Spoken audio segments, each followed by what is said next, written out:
Art making takes a lot of trust and commitment to allowing the medium to guide you. I'm looking to evoke something imminent in the wood, something that's trying to come out.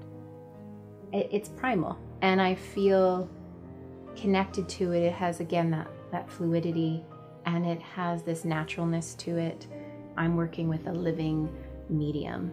Each piece of wood is completely unique, so each piece that I make is unique.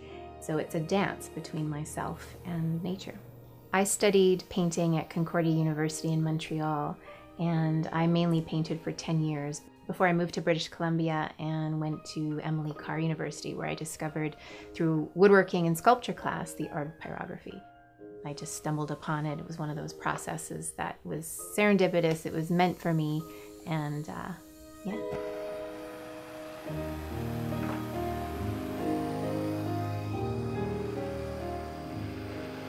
So I take the blowtorch right to the wood grain, and I just light the whole thing up and let the burning process of the wood grain guide me.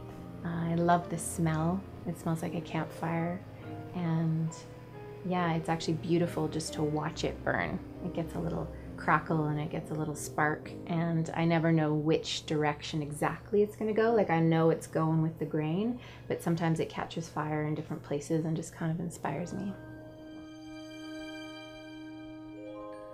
This amazing thing happened on one of the first pieces I ever made.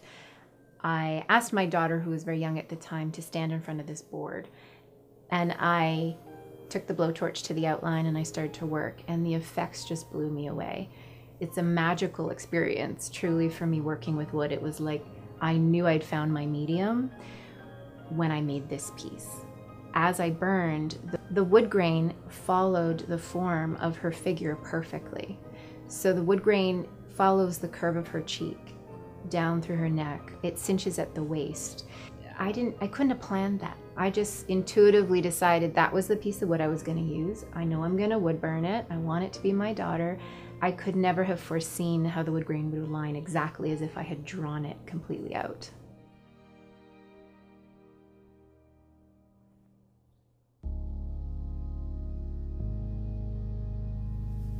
What gives me a lot of pride in my work is making a commissioned piece for somebody who's eager to own something that the family's going to love for generations to come.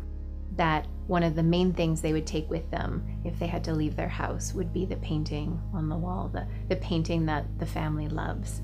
I get to put myself in their shoes and then relive that story, and I know that the longer you live with a piece of art, the longer the relationship you have with it, the deeper connection you have with it, and you develop your own story when you look at it.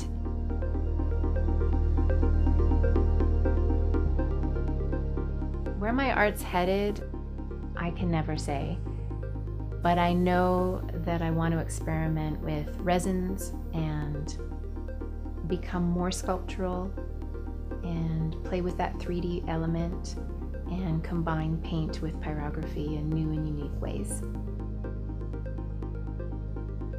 One of the most rewarding things about making art for me is how it slows me down, and I find it healing. I suffered from 2 spinal back surgeries as a child. I was 92 years old when most people were 10, 11 running around. And what I've noticed is a lot of people get to art making when they're older, when they're retired. I got to do it young because I needed something to do while I was recovering, while I was resting. You can be in a centered, quiet place and just observe, and that's making art. When I go on a nature hike and I fall in love with what I'm seeing, that's making art. That's a part of the process of making art. And I always had my art. I always had my art with me, and it will always heal me. I'm a hiker, I'm a yogi, I am influenced by the spiritual qualities that I find in making art and in nature and connecting to human beings. My name is Mandara, and I am a BC wood artist and painter.